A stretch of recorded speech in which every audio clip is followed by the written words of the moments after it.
On May 4, 2026, President Trump issued a historic proclamation designating a National Shabbat, or National Sabbath, as part of Jewish American Heritage Month and the upcoming 250th anniversary of the United States.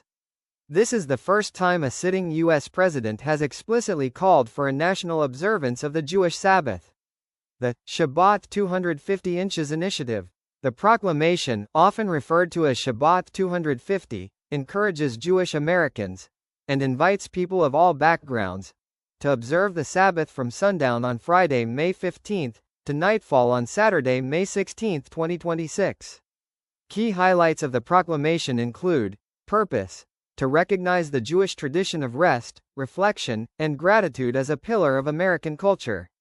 National Jubilee, the event is tied to Rededicate 250, a national jubilee of prayer and thanksgiving leading up to the nation's 250th birthday. Historical context: Trump referenced George Washington's 1790 letter to the Hebrew congregation in Newport, Rhode Island, and the Revolutionary-era financier Haym Salomon to emphasize the deep roots of Jewish contributions to the U.S. combating anti-Semitism. The message served as a formal rebuke of rising anti-Semitism, with the administration pledging to prosecute hate crimes to the fullest extent of the law. Reception: the initiative has been widely praised by various Jewish organizations, including Chabad and the Israel Heritage Foundation. Leaders of these groups noted that the move shifts the narrative by celebrating Jewish faith and values on a national stage rather than focusing solely on Jewish suffering or tragedy.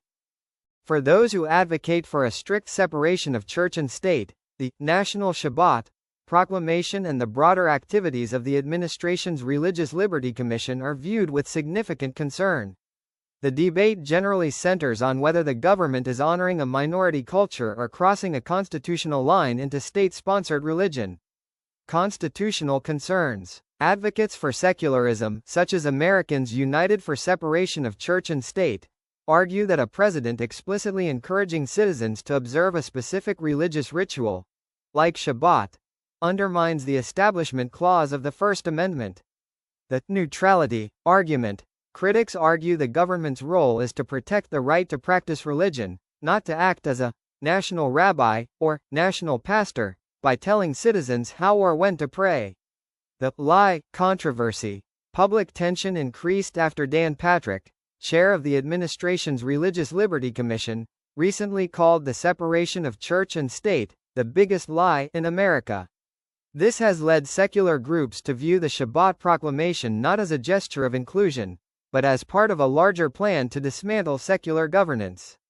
Concerns over political exploitation: groups like the Interfaith Alliance and the Nexus Project have expressed wariness that religious traditions are being used as political tools.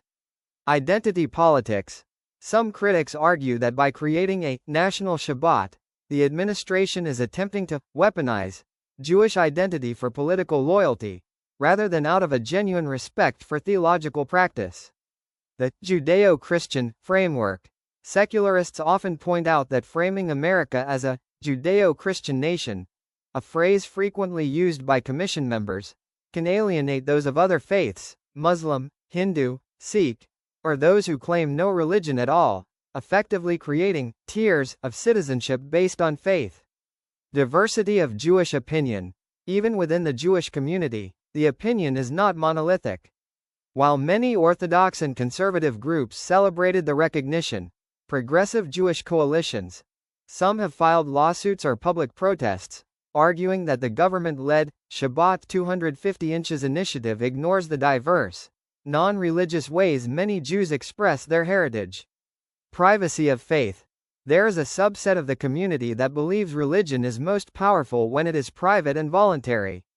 They fear that government-sanctioned religion eventually leads to government interference in religion. Summary of the separationist view. Argument. Perspective. Legal: the president should not use the bully pulpit to endorse specific religious observances. Pluralistic: elevating one faith's Sabbath sets a precedent that could lead to the exclusion of non-theists or minority religions.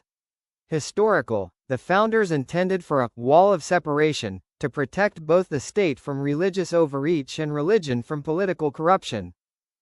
Please like, comment, share and subscribe. Thank you.